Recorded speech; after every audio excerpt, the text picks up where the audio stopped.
In 2013, Mitch Weiss decided to take a path any lesser man wouldn't dare travel. He now finds himself training to become the Midwest's most knowledgeable sports broadcaster.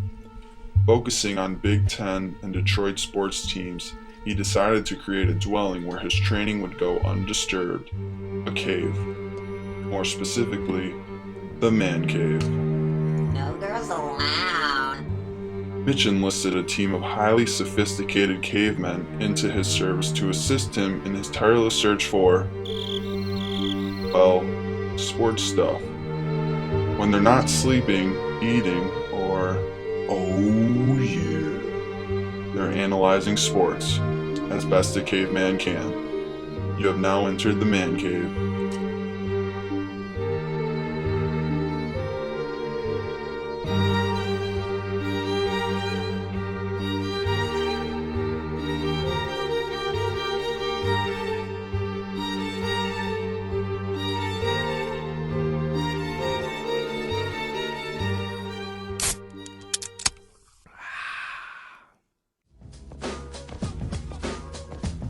Danny Weiss is the youngest member of the Cavemen. Standing 6'4" and a fluffy 243 pounds, this Homo erectus enjoys hunting but will also gather from time to time. He has a striking resemblance to Man-Bear Pig and often laughs at his own jokes.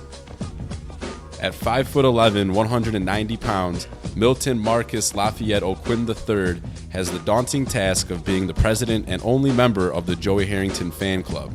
When not watching sports, he enjoys candlelit baths while listening to his favorite album, Big Willie Style. Daniel D-Mac McDonald comes in at 6'1", 200 pounds and hails from the inner city of Bloomfield Hills. He enjoys enjoyable things, sleeps when he's tired, and hopes that one day Ryan Gosling will get a tattoo of Sparty on his chest.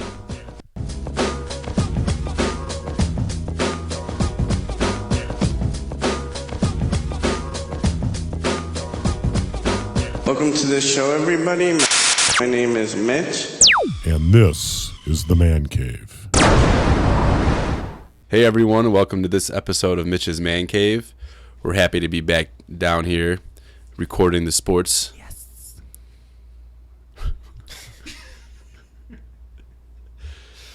Sorry. We're happy to be back from our 2-week break to give you the news. The all-star break for the Man Cave. We deserved it. We're all stars down here.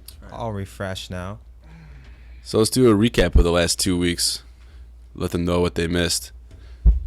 2 weekends ago, Milton and I, along with some other friends, went out to South Haven, Michigan, out there on the west side of the state. West Coast there. Yes, sir. Yeah, Lake Michigan. It was fun. We had one of our friends' birthdays, and about, what do you say, 15, 20 people? 20. We rented out a Exactly house out 20. there, and we were there Friday. Well, some people went Thursday, but the majority were there Friday, Saturday, part of Sunday, and we had a good time.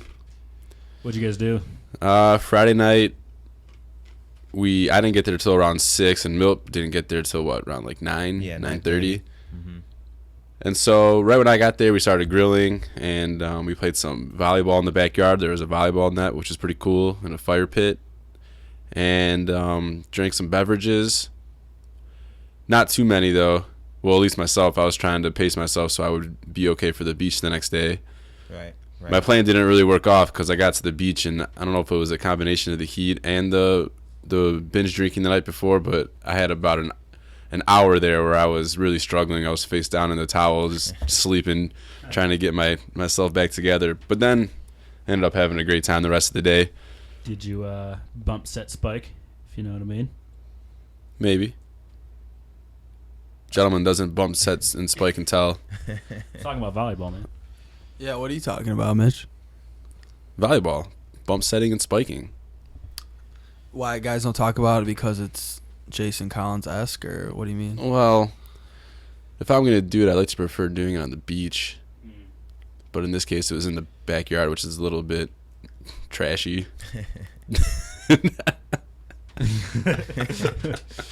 That's clean, baby. That's clean. Bump setting and spiking, though. That's what we're talking about. Yeah. But- two weekends ago, I made a Tinder. Oh, yeah? Yeah, was my big. Are you having trouble bump setting and spiking? You need A to little go to bit. Tinder. I was a little lonely. No one wants to play volleyball with me. How's that working out for you? Listen, I got matches from East Coast to the West Coast. Matches, or did you find any soulmates yet, or? No soulmates yet. I'm still looking. What did you Fingers set crossed. your mile radius to? Originally, I had it to just like what it was at 50 miles, and I realized that you could change it. And then, so I changed it down to like 10. Oh, you went the opposite way. Yeah. So I think the way it goes is the more desperate you are, the wider, wider you make radius is. your mile radius on Tinder. Yeah, but I feel like if it's the smaller radius, the more realistic that something might actually happen. Oh, yeah. That's absolutely true. I'm just talking about pure desperation levels And of of- bump setting and spiking. And of course, I keep the age range all the way to 50 because ideal situation would be meeting a MILF. Yeah, Yeah, what are you looking for, a bumper or a spiker? Listen, at this point, I'll take anything I can get. because you're obviously the setter. Right. Yeah. I'm the water boy. Anyone see any good movies over the last 2 weeks? In theaters or not in theaters? Oh, I was in Chicago this past week on the train ride home. Uh-huh. I was in the mood for like some weird movies. So I rented this movie. I think it was called Robert and Frank. It was I think that might be the reason you're having trouble spiking. because I like weird movies. Let me look up the name. It was that good. Well, while you're looking up the name, I'll inform the folks listening. I watched Gangster Squad at home the other night because any movie that Ryan Gosling is in is a movie that I need to see. Is that your latest man crush? Yeah. I'd say since I watched Crazy Stupid Love that he's been number one man crush. I don't know if a man crush. He's just kind of a role model for you. Yeah, because I watched that movie, not Gangster Squad, Crazy Stupid Love, and I looked up and I favorited his wardrobe from that movie, and I starred the scene on YouTube of him setting up Steve Carell with all the fly gear. So I'd say it's definitely something that I'm striving to be. What if cavemen from 100,000 years ago heard us use the term man crush and everyone thought it was okay? What do you think they'd do? I don't know. Caveman? Listen, caveman bumps and spike whatever it moves. So Yeah. That was like cavemen did it. Ancient warriors did it. You know, the Spartans are known for doing that. yeah. Greek gods, all that stuff, They're known for getting down with each other when they're out in battle. and little boys. It does get lonely in the field. Sure. You gotta do what you gotta do. I understand. Everyone wants to bump, set, and spike. And if Gosling's part of the picture, I mean, Oh, Haas. All right. The movie I saw was called Robot and Frank, not Robert. So that just got a little bit weirder. Yeah, it is pretty weird. All right, so the premise of the movie is this old man who's a retired thief. He's alone and his kids are worried about him. So it's set in like the near future, and his kids buy him a like caretaker robot, and he like forms a relationship with the robot, and he starts doing heists again. He does heists with the robot. It's an interesting movie, starring Frank Langella. I don't know if I'm saying his name right, but he was the guy that was in Frost and Nixon, who played Robert Nixon. I think I got nominated for an Oscar for that. And Susan Sarandon's in there. Nice. I recommend it. It's made in 2012. How was your Chicago trip? Chicago trip was a lot of fun. It was sort of spontaneous because I was supposed to be with the family, but the family didn't end up going, so I still decided to go. So I was just sort of going couch to couch, crashing wherever I could, stay with some friends up in Evanston. Walked around the Northwestern campus. I haven't seen that before. It's pretty up there. Spent some time in the city. Hung out with some friends that have an internship down there. Cool. My roommate from school, he had a grad party on Saturday, so stayed active. Had a couple beach days.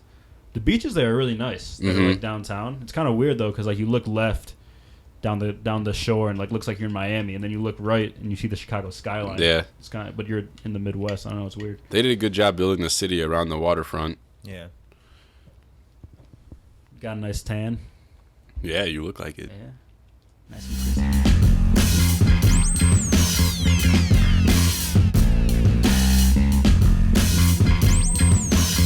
Well, we'll get into some sports now. The Tigers and the rest of Major League Baseball have resumed play following the All-Star break. And the Tigers got up to a rough start, losing 2 of 3 to the Kansas City Royals. And the big thing with that series was another poor performance from Justin Verlander. He only went 5 2/3 innings, allowed 8 hits and 5 earned runs, with 4 walks and only 3 strikeouts. And I've had his back the entire season when people have been calling for his head, saying that they need to trade him and get rid of his contract or just questioning his ability going forward. But now it's starting to get to that point where I don't know if I can stand behind him as strongly as I have, because he's not been consistent. He's not locating his pitches well. And he claimed a couple weeks ago that he figured out what was wrong mechanically and that he was going to fix it. But the results haven't shown yet. So that's a big storyline going forward, because if they can get him back to the ace that he is and couple him with Scherzer the way Scherzer's pitching, then I like our chances going forward, going into October. So I mean, I'd be more concerned if Scherzer wasn't having a career season. yeah, Verlander doesn't have to put the team on his back at least. But I mean, I was hoping to see some results after he said he fixed the mechanical error. So we'll see. And today, Tigers pitching coach Jeff Jones said that he sees a flaw in Verlander's mechanics. He looked at the video. He's not going to share with anyone what the flaw is, but he says Justin needs to get to work. yeah. And seriously, because they compared video of how he pitched last year to compare to this year, and there is something. Even I, like to my naked eye, I could tell like his delivery just looks a little different than the old JV. Well, what they're saying was that he usually falls off to the first base line after his release, and now that he's not doing that for whatever reason. I think he's falling off, but he looks like off balance, more off balance, like he's like actually about to fall off, whereas before it would just kind of be like a glide towards first base. Now he just kind of looks like he just whipped it, and he kind of unathletically, which kind of makes sense because he's not able to place pitches like he usually is able to. Right. I was going to say, when you touched on looking unathletically, last season and prior seasons, he always had such a smooth delivery, looked athletic on the mound, getting into his fielding position. But now he just kind of looks herky-jerky, and it's definitely mechanical, which is good and bad because it's something that you can fix. At least it's not something with his arm where he's losing velocity. Or something psychological. Right, or psychological where he's fighting. But if he doesn't get that mechanical flaw fixed, that's a big deal, because you have to think that as well as Scherzer's pitching, that he's going to start to regress back towards the mean a little bit. You can't expect him to go 13-1 in the second half like he did in the first half. So getting Verlander back to full speed is going to be big for the Tigers going forward. Oftentimes when you see a problem on field, you look to fix it, and you just think it's things on field. But what if it was something off field? What if it is something psychological? I mean, Is he missing Kate? that's exactly where I was Never going know with that. that.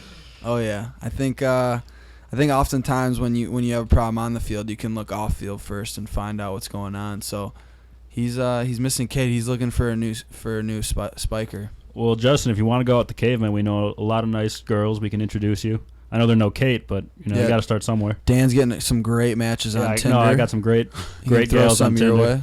He'd be happy to. You mean a lot to us, Justin. So you can reach out to us. Our Twitter or Facebook page, and we'll be happy to help you. The Tigers have also been rumored to be looking for a relief pitcher of any sort, whether it be a closer or just back of the bullpen help. Any names in particular?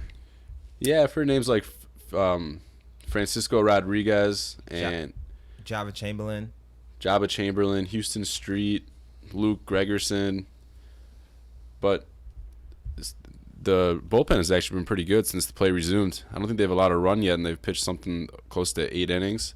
How about that Rondon kid? Yeah, he throws fire, but has trouble locating the plate as well. Yeah. If he could control his arm, he definitely has closer potential. Yeah, down the line. Mm-hmm. I think he will be the closer of the future at some point. He throws 100 miles an hour every time. It's just a matter of locating, which happens to, it seems like most young pitchers who come in with power arms, it's all about their location. But addressing the trade rumors, I don't think that I would give up too much to get an 8th or 9th inning guy, because the team seems like they're good enough to win the division as is and make some noise in the postseason. But adding another right-hander would make me feel easier. Excuse me, because Smiley's the lefty. I would take another lefty too, actually, because Phil Koch doesn't do it for me. So you need to have that situational guy, because I think Smiley has outgrown the situational lefty role to where he's more of a setup man, 8th inning guy, regardless of what hand the batter is. Coke ruins the phrase "a Coke and a smile." Yeah. It's more like a Coke and a boo. Yeah, and a frown. Yeah. It's like you get the come down before you get the caffeine high. Yeah. Right. Exactly. But we're in a good position going forward. The Tigers are still in first place, and we have a lot of stuff that we can improve on. And the numbers suggest that we will finish strong, because we're top 5 in every batting category and top 10 in every pitching category. And so eventually those statistics usually reign true in baseball especially. But it's that time of the show where we do Danny's weigh-in. And this is going to be interesting because it's a 2-week break, coming off a 2-week break. And so it could either be drastic improvement as far as weight loss, or maybe a little bit of regression, because usually when you give yourself a 2-week break for something, I'll compare it to taking an exam or a test. So you have 2 weeks until your test. So the first week you kind of procrastinate and say, well, I've got next week to let it go. I'll do whatever and not pay attention to the test this week. So maybe, Danny, in that week that we were off, you were like, well, I've got 2 weeks until I weigh in. I'm going to pig out a little bit this week, not worry about the weight loss. And then next week, hit it hard again. But then you went on that trip to Chicago. Yeah, that was really the killer. Yeah, 'Cause so I treated myself a little bit. I was on vacation. I acted a little non-caveman-esque, so to speak. So did you cheat on your diet? Yeah, I did. You did? I What? What did you cheat on it with? did. Well, what didn't you cheat Well, on it with? here I'll do the weigh-in, and then we'll talk about it. Okay, that works. Any? Yeah, we'll do some projections. Yeah. I'm gonna go with my man's gonna weigh in at a slim 244. What was the last weigh-in? 241. 238.4. So Milt's going with a 5.5 pound increase.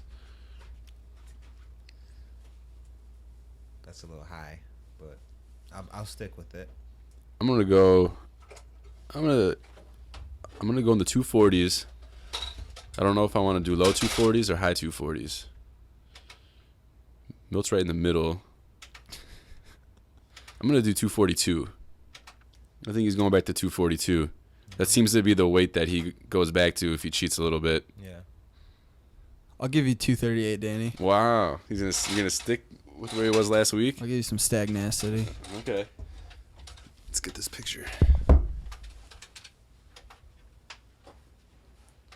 And we have a new scale this week, so that's another variable. Come on down to the man cave, y'all. Danny Weiss just dropped trout. He's getting serious this week. He must be really nervous. He's all the way down into his boxers. John Moxon's at my window, y'all. Y'all want a popsicle? Like, I love how they do it. They just weigh them in, and then like they're both just dead silent, and we have to wait. Yeah. What are we, second-class citizens over here? Oh, you just have to build the It's anticipation. ridiculous. Letting the beat build. Well, the scale is spoken, and this week's weigh-in is 241.6, which means I take it this week. You were over. I said 242. This is Price is Right, buddy. If you're over, you lose. I win. We've been rounding. Woo! You know, that's about where I expected it to be. Yeah, that's not too That's bad. not bad. No. No. You could lose that in like 2 seconds. Yeah. I can lose 6 pounds in 3 days. No, I'm not worried about it. Just a slight hiccup in the process. Yeah, I mean, that's not too bad. Yeah. Given 2 weeks with the Chicago trip to only gain 3 I was pounds. in Chicago for 5 days, and Yeah. I was consuming a lot of things, Right. beverages and food. So, Just don't eat tomorrow. It's that Yeah. easy. but Or get back on that fiber kick. the first thing non-paleo I ate was a 1 pound bacon cheddar avocado burger. Wow. 1 pound. So Hey, aggressive. if you're gonna cheat, man, you might as well go big, Went a right? lot. Where'd you get that from? It was at this place called It was in the Gold Coast, Chicago. I forgot what it was called. Man, But burgers. yeah, my friends were calling me out. Do they know about your diet? Yeah, they knew your about friends in they this- knew about the diet, and they were Okay. trying to like say that I didn't have it anymore. So I had to show them who's boss, show them I could still put it down. Sure. You succumb to peer pressure. And listen, they went with the 1 pound burger, and guess what? They went out with carry-out boxes. I put the whole thing down. Dang. Were you able to go out that night and party? I No. feel like, Hell no. I was gonna say after that I have to sit on a couch for 12 Yeah. hours. Yeah, no, I slept good that night. So tell us about that burger one time. It was a bacon, cheddar, avocado, 1 pound burger. 1 pound burger. So, but what's not paleo about that? The bread. the The bread. bread. Yeah. That's it, right? Yeah. Sounds like a pretty. Bacons can't be paleo. No, Yeah. that's No, huge. I was thinking maybe avocado, but that's just a No, yeah, I can eat fruit. avocado. So Can you do? And Can the- you do ground and- beef? Yeah. Okay. And then on Saturday night we went out at Lincoln Park, and after a night in the town, we went to this sandwich place, and I had the most disgustingly delicious sandwich. It was like pita wrapped with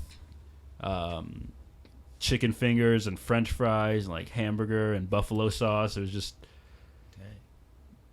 yeah. I'm actually pretty impressed. Yeah. They let you only gain 3 pounds. Right. Well, I made a point to do 50 push-ups every day That's good. because I knew that I was cheating. So. Right. Well, you got out of your system now Yeah, gotta get the toxins out. until the next trip. Yeah. I'm like that too. When I go on vacation, all eating laws go out the window. Right.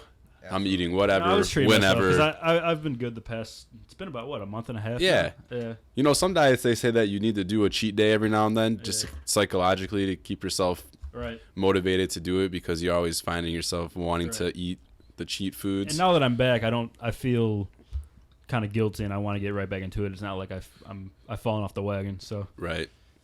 It also helps living at Mama's house because she shops well and she's always got that right good when food for you. when I'm living from couch to couch, I just kind of got to take what's given to me. Right, exactly.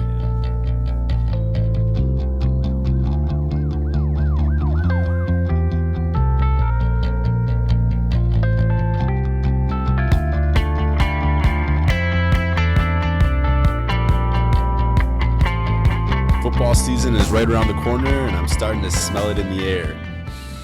You guys smell it too? I know D-Mac's getting really excited.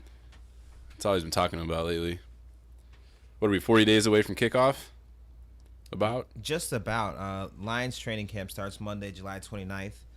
Open to the public at 9:15 a.m. So you guys set your alarm clocks. I want to get to one of those. I haven't, and I always say that I will, and I never end up going. So I think this year might be the year where I do it.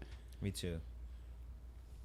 But while we were on our 2-week break, something that we had talked about in previous episodes, Matthew Stafford signed an extension, 3 years on top of the 2 years remaining. So we have him locked up for 5 more years. The contract averages out to about $15 million a year, which puts him right underneath that top tier, which is probably where he should be.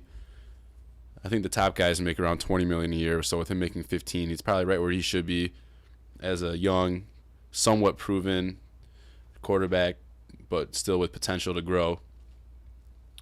But with training camp opening, there's going to be lots of storylines coming out in the next few weeks, a lot of position battles. I know one for the Lions that's been talked about in the national media and local media has been the outside linebacker position that was vacated when Justin Durant left for the Cowboys. And they're going to have Ashley Palmer, who's been on the team for a few years as a special teams guy, and then Tahir Whitehead and one other second-year player, Travis Lewis, battling out for that spot. The spotlight is going to be on the offensive line because they're going to be breaking in 3 new players there at both tackle positions and at one of the guard positions. So that's big because you have to protect your franchise quarterback, especially now that he's signed to a 5-year deal. And then the return of Burleson and Broyles to give Calvin some help on the outside. So those are some things to look out for. And let me clarify. Rookies report July 22nd, and then everyone else reports July 25th for the Lions. Seems like every team in the league kind of starts their training camp on different days. Some start the 21st, some start as late as the 25th. So they're getting started this week then. Yes, sir. Man, that is excited. It's good stuff. 2 days from now, the rookies report. I'm happy to see some fresh blood on the offensive line. Yeah. I don't think we've had a good offensive line in my lifetime. Well, We weren't too bad when we were 10 and 6. yeah, they weren't too bad. They weren't. We still don't have a great. running game at all. Our running game was like a screen pass. Yeah, but that might be Screen more passes. out of philosophy of the coordinator more than the actual offensive line. We had great pass protection, though, because I think Stafford Yeah, was that's true. sacked the least out of anyone in the league. Yeah. Replacing 3 out of 5 players on offensive line is a little scary, though. You look at Sam Bradford, who over the course of like 5 years, he's had, at least like 15 different linemen, and look where he is. You Yeah. know? Everybody talks about his potential to blow up, and he never does because they keep trying to mix and match offensive linemen. He never gets a flow going. Right. Yeah, when your quarterback's constantly under siege, then it's tough for them to feel comfortable back there in the pocket and go through their reads. And then replacing a 12-year vet at left tackle and Jeff Backus is going to be tough. You got a new rookie starting probably in Warford at right guard. And then the right tackle spot is up between a lifetime reserve in Corey Hilliard and a former fourth-round pick, Jason Fox, who hasn't been able to stay healthy, so he's barely seen any game reps, so he's pretty green as well. So that's definitely scary. They've tried to sign a couple veterans, but I think that they're going to be there more for depth than expecting to be impact starters. But with football season also comes fantasy football. And D-Mac and I are in a keeper fantasy football league together that I started with my cousin. Who won that league last And year? D-Mac is the reigning champion Oh, with an asterisk. party. Where's an asterisk season? We had one of the guys throw the season, and if he didn't throw the season, D-Mac wouldn't have even made the playoffs. Well, that's definitely not an asterisk season. Asterisk season's when you miss games because some lockout or some nonsense. So that was a legit season, but good try. Hey, you got the money and you got the trophy. Yeah. Did you ever get the nameplate on the trophy? I'm working on You're it. working on it. You got to have it for this season. Yeah. I'll have it before the draft party. So once the season gets started, you'll hear a lot from D-Mac and me about what's going on in our fantasy leagues, and I'm sure there will be some sort of bet down the line when him and I face off. And I don't know what week we're playing. The schedule's up, but I don't know what week we're playing. This is one of 6 leagues, but I will be putting a lot of effort into this one. I'm taking some flack on the Facebook page for this weigh-in. Well, yeah. Who else is commenting on it? any spikers or setters. Jesus I think it's all males. all males. Oh I wow, say- the I said- biggest loser. I said I'll bounce back. I always bounce back. And Sparling said, at 240 plus, I'm sure you will bounce back. Jacob Gale says he's got exactly 100 pounds on me. Oh my god. Who's this? John something. That's my uncle. He Said, just posted. I'm not the person who posted "You are a big fat pig." It was your bro. Jesus Christ! Wow. Taking some abuse No, out that's here. Uncle John for the 3rd time. Dan Weiss, not Dan McDonald. He's like, I can't believe you're 240. I'm like, I'm not, Uncle John. Like, that's the I'm other, also there's, 6'4", Uncle John. So there's I'm not- another Dan out there. But The weight is nicely dispersed. yeah, him and my brother like to have a little fun with each other. So Sounds like you got some motivation now though for the next weigh-in, Danny. If you even make it, I'm sounds here like to you prove the might- haters wrong. So And so not only is going back to football, the Lions training camp starting this week, but the Big Ten will hold their media day in Chicago on Wednesday. And the media writers, which consists of 2 writers from each school and then 2 ESPN writers that cover the Big Ten. So that's 26 media members put out their preseason picks for the Big Ten championship game, their offensive and defensive player of the year. And the way that they see it, they pick Ohio State over Michigan in the Big Ten championship game. Braxton Miller is the preseason offensive player of the year, taking 24 out of 26 votes, with Michigan's Devin Gardner and Nebraska's Taylor Martinez getting 1 vote apiece. And then Ohio State also has the defensive player of the year, preseason defensive player of the year, and linebacker Ryan Shazier taking 16 out of 24 votes, with Chris Borland of Wisconsin getting 4, Max Bolo of Michigan State getting 3, Bradley Roby getting 2. He's from Ohio State. And then Northwestern's defensive lineman, Scott, getting 1. So Ohio State pretty much swept the preseason awards there. But this is before their arrest spree was announced today, where they had 4 guys get arrested over the weekend. The arrest spree, that's eloquently put. I like it.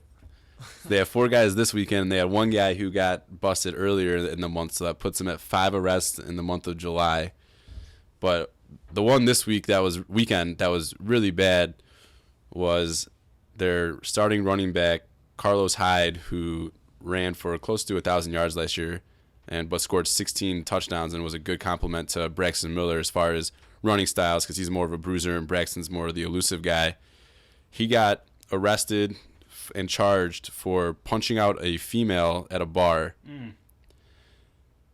And what I thought was funny, well, I mean, situations like this is never funny. I shouldn't say that, but when the reports came out and the Ohio State people were defending Urban Meyer's actions on stuff like this, they were like, Urban Meyer has a great track record with punishing players for abusiveness towards women, like putting him over the top. Like he's like the only coach in America that's gonna punish people for abusing women. Like no other coach in the country would punish people for that. And then their All-American cornerback Bradley Roby also got arrested in another bar fight incident. His isn't going to be, it sounds like, as extreme as Carlos Hyde's, but he got in a fight with one of the bouncers at a bar, and I don't know if he'll get suspended or not, but it's kind of putting a dark cloud over Ohio State. And with the media coming out in the last couple of weeks with the Aaron Hernandez arrest and linking it back to Urban Meyer because he was Hernandez's coach at Florida, and during his tenure there was something like 30 plus arrests. They're starting to question his ability to keep his players under control, and if his discipline is good enough for these players to abide by his rules and his leadership. And I don't think people know how big that hit on Hyde is, just because he was the running back to almost make it to 1,000 yards under Urban Meyer. Urban Meyer never has a running back to do that. And I mean, they put up all kinds of yards offensively, Florida and Ohio State, and for him to get that close to that's a big deal. And the fact that he won't be there is going to be huge for Big Ten competition. Right. And then speaking of Hernandez, some other stupidity by these NFL players. The Pouncey brothers, Mike and Marquise, were photographed out at a bar on their birthday wearing hats that say "Free Hernandez" on them. I just don't understand what these guys are thinking. This case has been in the media for weeks and weeks and weeks, all negative, obviously. And these guys come out and they wear the Free Hernandez shirts because they played college ball with him at Florida. Right. I just don't understand their thinking there. My theory is that 90% of NFL players are crazy. Well, I'd say 100% of them are crazy, but 90% of them let their craziness come out when it shouldn't. I've been hearing a few people just in passing, just talking to people, saying that they think Hernandez is going to get off scotch-free. Really? Yeah, and so I think maybe the Pounceys think that he really can beat this case, and maybe he really didn't do anything, although the evidence seems to be otherwise. But I guess we got to let it play out in court. Yeah, you never know how it's going to work out in court. Well, they don't have any physical evidence, and they have the testimony of 2 people who knew Hernandez who could, I mean, look at O.J. Simpson's case. What was it? If the glove don't fit, you must have quit. Was the big? Yeah. I mean, like if they don't have the right evidence on Hernandez, I mean, it is America. He gets a trial. Yeah, I mean, we're quick to judgment as Americans and just as viewers and fans, and so everybody wants to think that Hernandez is guilty just by what's been played out in the news reports. But, innocent until proven guilty. We saw that with Zimmerman. We saw that with OJ. From Wilt saying people are thinking that's going to happen with Hernandez. And you look at Hernandez. He has a picture online of him with a gun when he was like 17. playing for Florida. That was one of the things that they brought up, Right. the media, when with Urban Meyer. Right. Yeah. So there's that, and then the fact that he's covered in tattoos. Mm-hmm. People just want to jump to conclusions, but I mean, the guy's not too well spoken, and when he looks at the camera, he's always looking pretty pissed off. But if you remember, Kaepernick is covered in tattoos as well, and he's a great stand-up guy.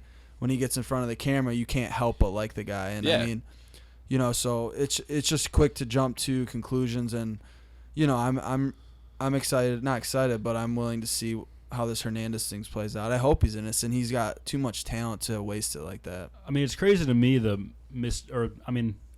assuming that he did it, just the lack of in judgment of character that you have to have. I mean, the report is that he shot him 3 times when he got out of the car, and then went over his body and shot him 2 times in the chest. I mean, you have to be pretty cold-blooded to do something like that, and he was well spoken about throughout the organization before any of the allegations came out. Well, staying in football news, a little bit more positive for the Michigan fans, that is.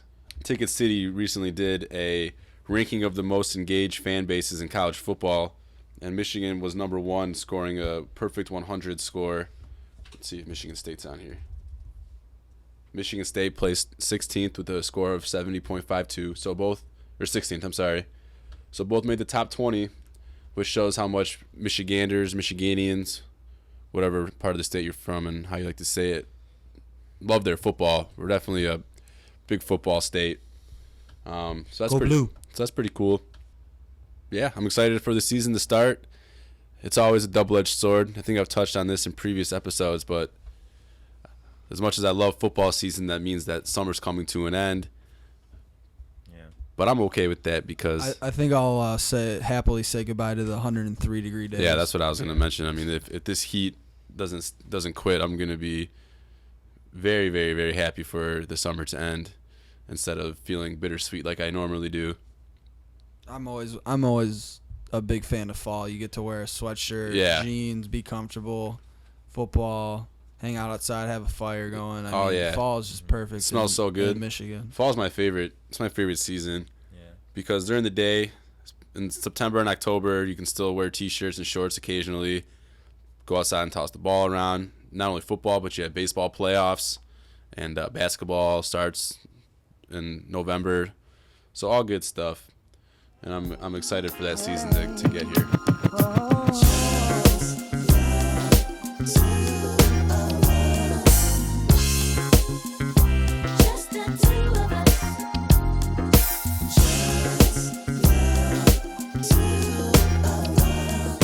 And that leads us into Milt's Wife of the Week. And this week's candidate is Masha Kirilenko, who is a Russian pop singer and wife of Russian basketball player, your boy, AK-47, Andrei Kirilenko, forward for the Brooklyn Nets. And she's making headlines this week because she is quoted saying that her husband, Andrei, is allowed to cheat on her one night a year.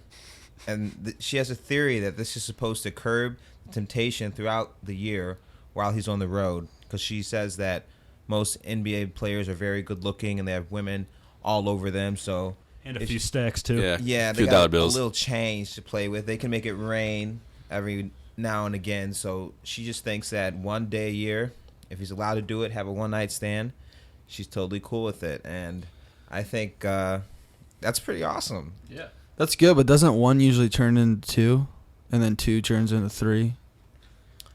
I think it depends on the person. Yeah, they play by different rules too, because for you and me, but we're never going to be professional ball players. Mm-hmm. So I think that the rule is a little bit different for us. And well, I mean, in terms of being able to pick up a spiker and a setter, I think I'm. No, I'm saying more along the lines of having flocks of women just thrown in your face because you're a ball player and have tons of money. Yeah, but he's Russian and I'm American, so therefore again. Yeah.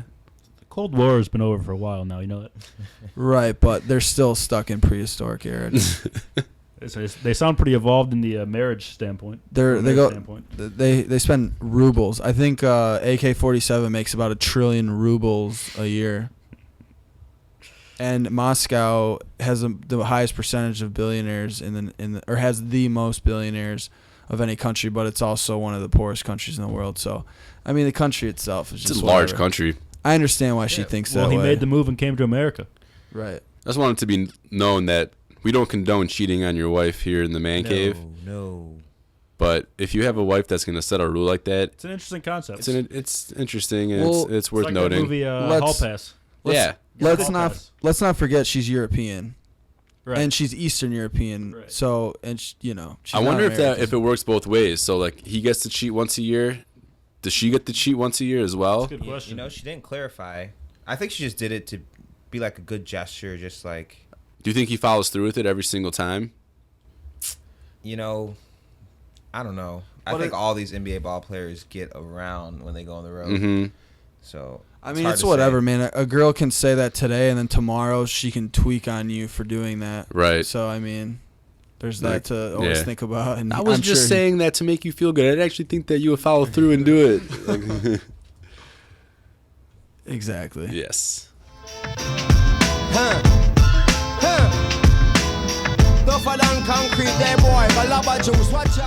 We're going to move into some hockey news now. Mike Babcock, head coach of the Detroit Red Wings, was named as head coach of Team Canada once again. Not a big shocker there. But there's a nice influx of Red Wings on the players' respected national teams. Justin Abelkader, Jimmy Howard, and Danny DeKeyser were all named to the Team USA preliminary camp roster. And Kronwall, Zetterberg, Nyquist, Eriksson, and Franzen were all named to Sweden's camp roster. So that's nice to see, especially the young guys. Seeing DeKeyser, Abelkader, and Nyquist being named to their country's team camps is pretty encouraging as far as their development, because they're going to be playing against some of the best players in the world in the offseason. Like number 13, who got announced for Russia's team. Right. Pavel Datsyuk, of course. I'm really excited for the Winter Olympic hockey. Remember last time? It was great. Yeah. America kind of caught hockey fever for a little bit there. Yeah. The U.S.-Canada rivalry. It was very entertaining. I do like the Winter Olympics. I think I'm more of a Winter Olympic guy than I am Summer Olympics, just because the sports. I enjoy the sports in the winters a little bit more. I like watching the snowboarding and the skiing and the hockey. Yeah, track and field's a little hard to get into. It is. And it's so fast, too. I mean, the guy goes around the track one lap and it's over. And basketball's cool, but it's just so one-sided. So one-sided. Yeah. I'm a sucker for Michael Phelps-a-thon and Yeah. That's Usain Bolt, but I thought the gymnastics was pretty cool in the last Summer Olympics. Yeah. yeah. I'm a big fan of curling. Curling? Yeah. Yeah, curling's fun, too. Yeah. I want to try that. It just seems like a bunch of guys out there who Brushing some ice. drank Waxing a ice. bunch of beer before and went out there and they're just waxing some ice. And they're in Russia this year, aren't they? The Winter Olympics. They're in Russia. It is. D-Mac's favorite place. Well, the dude stole Rob Kraft's ring, man. Not cool with that. Did you go watch the ESPYs? Putin, yeah. Did you watch the ESPYs? No, I did not. Oh man, I can't think of the guy's name off the top of my head, but he did a funny skit about Putin. I can't think of his name. He's a Comedy Central guy or Saturday Night Live guy. He's been on Pineapple Express and a bunch of those. I can't think. He's a police officer in Superbad. Oh, Bill Hader? Bill Hader. He did a funny sketch of him being Putin, and he was grabbing all the trophies, and he mentioned he had Robert Kraft's ring on. It was pretty Yeah, funny. he does great impersonations. Yeah, it was awesome. I still haven't watched it yet. I look forward to watching it every year, but I was in Chicago at the time, so. It was good. I was thought good. John Hamm did a pretty good job of being the host. He had a couple of low blows to some people. Yeah. And Robin Roberts received the Jimmy V Award, which I thought was a cool gesture because she's not affiliated with athletics anymore. She came up as an ESPN anchor, but now she does the Good Morning America. But she's gone through 2 different bouts with cancer and with she had a bone marrow transplant. I don't know what her illness was, but it was related to her previous cancer recovery. So it was nice to see her get that from ESPN, even though she's no longer affiliated with the athletic realm. And there were a lot of Detroit teams up for awards and players, and the only one that came home with one was Cabrera, who won the ESPY for Best Baseball Player. But I did like that Cabrera was nominated for Best Athlete. Yeah, Yeah. that was pretty cool. But I didn't expect I'm that. glad he got some recognition for that because he really just is on another level. Mm-hmm. The fans just chose LeBron. He's the LeBron of baseball. Yeah. But he's way cooler than LeBron. Yeah, way cooler. I'll have a drink with Miguel any day. He doesn't anymore though. Yeah.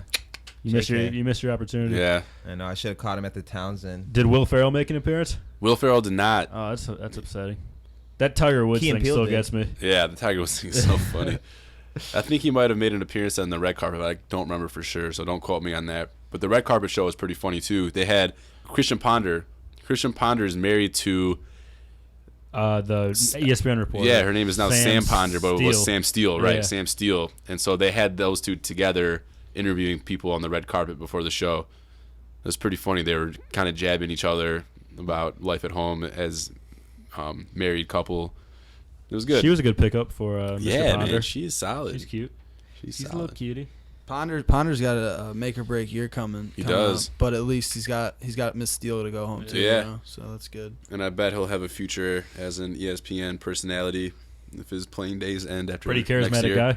Yeah, he did a good job, and he's a good-looking dude.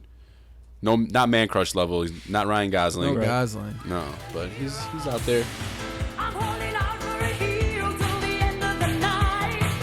He's gotta be strong and he's gotta be fast and he's gotta be fresh from the fight. I need a hero. All right, Dan, you want to give us your hero of the week?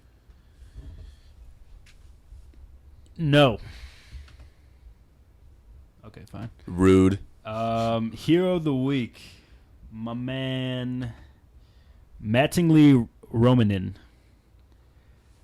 Now, Mattingly Romanen is a baseball player for the Chicago State University somethings, and just minding his own business, warming up for a game, and a skydiver.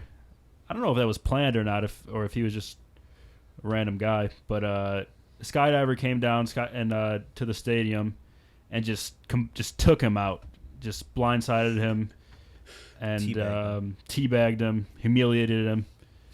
You know what? He got back up and he ended up playing that game. Yeah, I saw the video. That was Yeah, I was laughing post the out video loud. on the video on the group, but no, I don't understand is why didn't any of his teammates, because some of them had the angle warn him of him coming. I guess they don't like him. Maybe I don't know. How do you warn a guy of a when in Dude, that there's a life skydiver. when in your life is that gonna happen? What the hell was the guy doing skydiving into the stadium? Was that one of their pregame? Yeah, that's what I know. If it was just like a fanfare things, random or- guy. It just- couldn't have been or if because it they was were like- all warming up. Right. If it was planned, they would have emptied the field and made a big like introduction or some nonsense. Right, and it's like but- Chicago State University baseball. It's not like, I'm sure they don't get a lot of spectators. I bet that skydiver's just happy to be alive. Like Right. he probably went. I mean, off path. they come in fast. Yeah, he came in with some heat too. Yeah. But in sports, you get some different things thrown at you, and you got to bounce back. So, shout out to Mattingly. Yeah, good for him. I think you should get a call up just for that. Call him up to the show.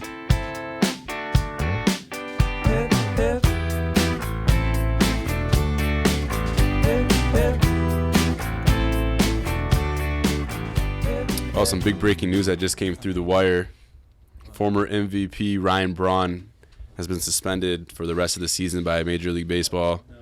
And this is related to that PED steroid case that's ongoing in baseball. And it's kind of sad because Braun now is kind of like the baseball version of Lance Armstrong, because when he first got suspended and he appealed and he won the appeal, he was very adamant about how he didn't do anything wrong. And now it comes out that he's suspended and he did do something wrong. So he's to me, he's the baseball version of Lance Armstrong. They fall into the same category. He has a direct quote saying, "I would bet my life that this substance never entered my body." That was back in 2012. Yeah. So that's sad to see one of the young rising names in the game in a smaller market like Milwaukee. The great He's Jew now hope. tarnished, and a nice Jewish boy.